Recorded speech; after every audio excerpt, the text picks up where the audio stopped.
A cleaning station just means that you have everything handy and organized so that you can easily clean your stencil.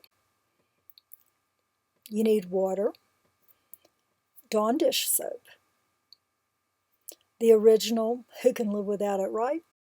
91% isopropyl alcohol. The strength is important because we use it as a cleaner.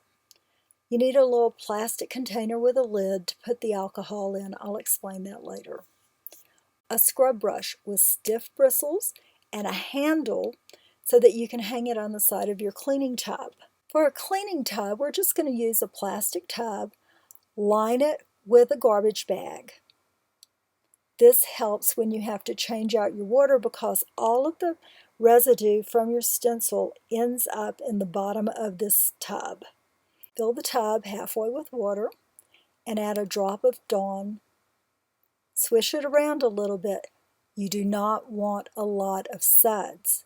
If you have a lot of suds, that means that after you scrub your stencil, you're going to have to go rinse it in plain water. That's just another step that we don't need to do. You need towels, either paper towels or cotton towels, as long as they're absorbent.